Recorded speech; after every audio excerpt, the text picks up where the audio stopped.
Hello my dear students. So today I am going to start the first chapter of our second year NCERT syllabus, that is electric charges and fields. So guys, before starting the session, I like to give you a little idea about the blueprint of this chapter. So according to the Karnataka PU board, this chapter carries a total of 8 marks, but this 8 marks like not fixed, it may varies up to 9 or 10 depending on the question paper pattern. So as if you see the last 3 years question paper pattern of this chapter, the questions are like this, the blueprint is like this. So in the year of 2018, if you see, one question of 1 marks appeared, one question of 3 marks appeared, and one question of 5 marks appeared, which is from the numerical part of the question paper. So in that year a total 9 marks blueprint is come from this chapter. Similarly, if you see in the year of 2019, if you see the question paper pattern, one question of 1 marks appeared, one question of 2 marks appeared, and one question of 5 marks appeared, which is from the theoretical part. So in that year the total marks, the distribution is 8 marks. Similarly, if you see 2020 question papers, the question paper pattern is like one question of 1 marks, one question of 2 marks, and one question of 5 marks appeared from this chapter, which is again from the numerical part. So the blueprint of last 3 year question paper of this chapter is like this. Okay, so guys, let us start our first topic, that is what is electric charge, what its SI unit, and what's its dimension formula. So let's begin.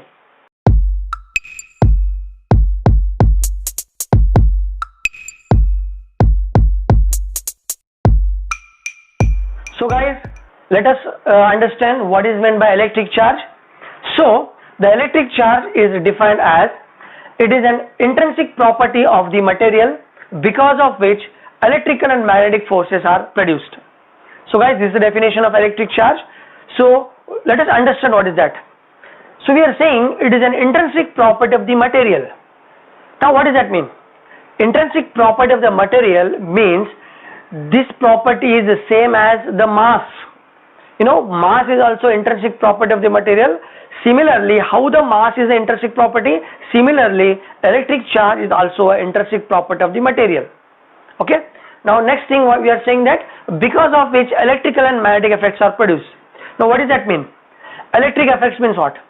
So electric effect in sense, because of the charge electric fields are produced, and because of the electric field electrostatic forces are arises. So as we know that electrostatic force is one of the 4 fundamental forces in nature.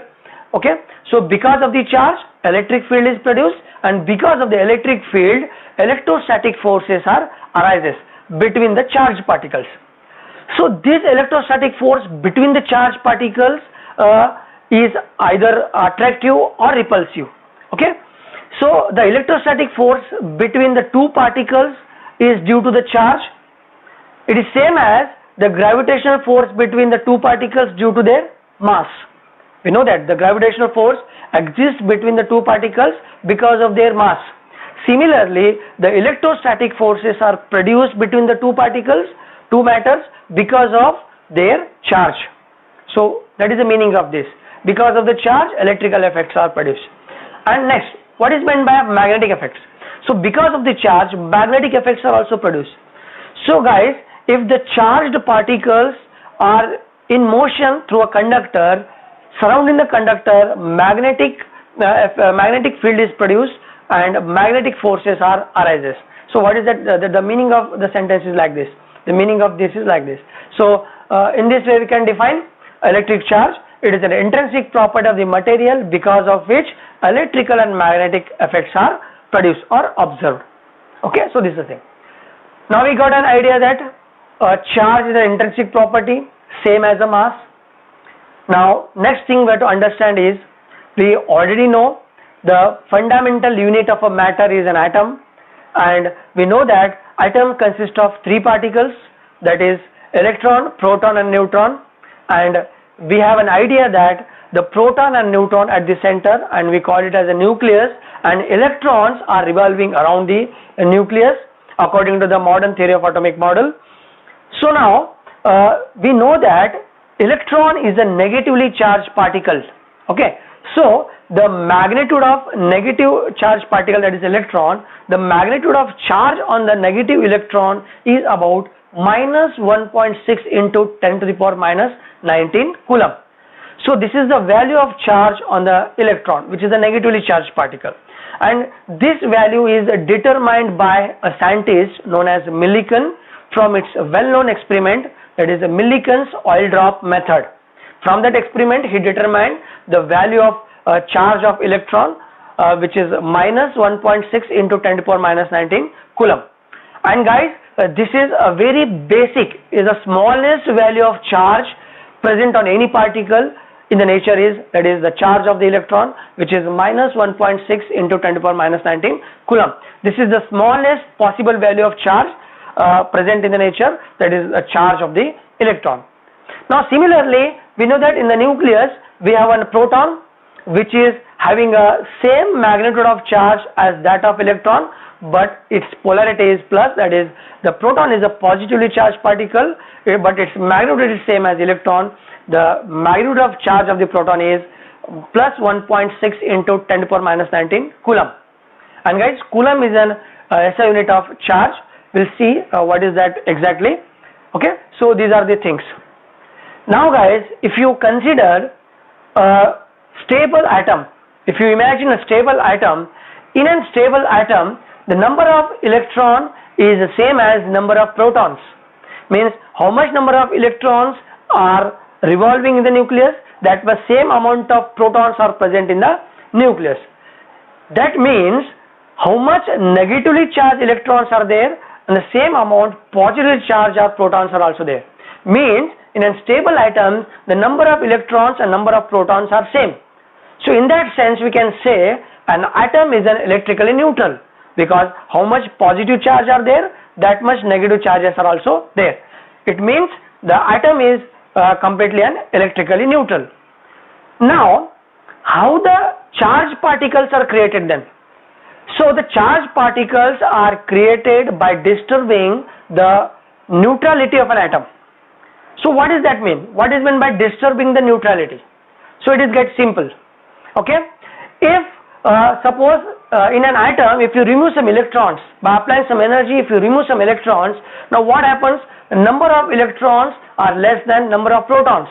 Okay, if you remove some electrons from the atom, number of electrons becomes less and number of protons becomes more. In that case the atom possesses a positive charge. Okay, so what we did, we just remove some electrons and now the atom has a positive charge, means some electrons he required, he wanted some electrons back, therefore on that atom a positive charge arises. Now suppose we donate some electrons to the atom.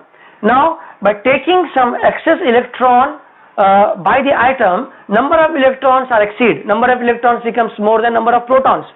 So in that case the atom becomes a negatively charged particle, the atoms become negative charge, means it has more amount of electrons, now he ready to donate the electrons. So by giving some electrons the atoms becomes negatively charged, by losing some electrons the atom becomes positively charged. So that's why we are saying that by disturbing the neutrality of atom we can create a charged particles. So that is the thing. Okay, now guys, next we understand what is the SI unit and dimensional formula of electric charge. So let us see the SI unit of electric charge. So the SI unit of electric charge is ampere second, which is also referred as coulomb, symbolically represented as capital C. So basically this unit is taken from the, we can understand the unit of this charge by understanding the next chapter, that is current electricity. When the charges are in motion we call it as a current. From that he took the SI unit of charge.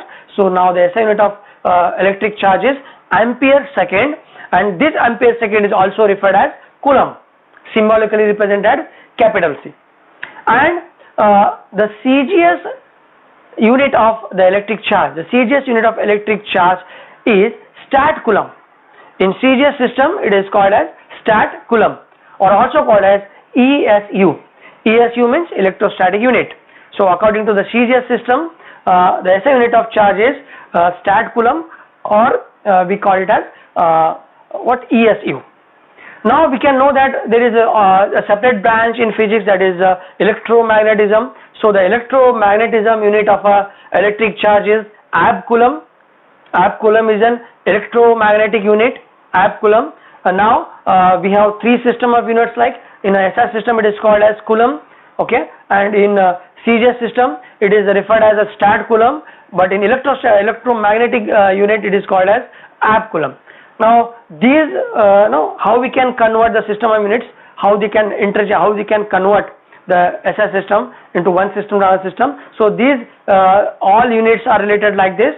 So 1 coulomb is equal to 3 into 10 to the power 9 stat coulomb, which is equal to 1 divided by 10 amp coulomb. So by using this we can convert the system of unit of electric charge. Okay, so this is the thing. So now we'll move toward the next topic, that is what are the properties of electric charge. So here we can see some of the general and fundamental properties of electric charge.